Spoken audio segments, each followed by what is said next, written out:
At ang peg ko namang gamitin ngayon mga ging na sunscreen ay itong Sun Perfect Tinted Sunscreen ng Hikari. So ito yung ating ilalagay sa face natin ngayon kasi kakatapos ko lang maligo. Then naglalagay talaga ako ng sunscreen. Kung hindi yung ultra white, itong tinted sunscreen yung ating ginagamit. Nasa bahay lang naman ako pero palagi talaga akong nagsa-sunscreen. Hindi talaga po pwede na wala akong sunscreen. So ganyan pala yung kanyang packaging. Bakit ng packaging? Travel friendly din siya. Plus maganda kasi hindi nagli-leak. Kasi secure talaga yung product sa kanilang packaging. Ayan siya. Ganyan siya pag-open. So pag ilalak mo na, yun na yan siya ma-open. So iaalog lang natin siya para lumabas yung product pag maglalagay na tayo ng sunscreen. Then maglalagay tayo ng 2-finger method. Yeah. So ayan na siya.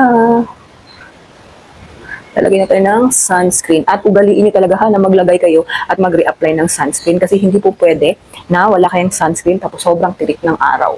Kailangan talaga may sunscreen tayo. So ayan, nalagay ko na yung 2-finger method na sunscreen sa aking mukha. So i-blend ko lang siya. At ang nagustuhan ko rin sa sunscreen kasi na to is ang bilis lang niya mag-blend. Din nag-a-adapt din siya sa kulay ng balat ko. Kung ano yung kulay ng balat mo, mag-a-adapt siya. Siya yung nag-a-adjust. Hindi ikaw yung mag-a-adjust. Ayan. Diba? Ang bilis lang niyang i-blend. Tapos nagustuhan ko dito kasi naglalagay talaga ako ng serum bago ako mag-sunscreen. Naglilibag-libag. Kasi meron akong nagamit dati na sunscreen na pag maglalagay ako ng serum is naglilibag-libag siya. Ito wala siyang paglilibag. Ayan. Diba? Ang ganda ng Tingnan nyo naman yung merong sunscreen sa wala. Yung compare sa may noo ko na part.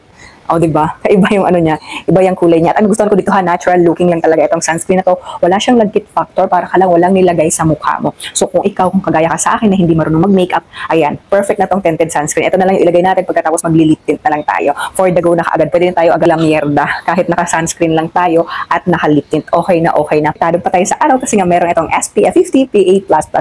O, diba? Meron siyang UVA, UVB protection. Kaya sulit na sulit talaga pag ito yung gamit nyo na sunscreen.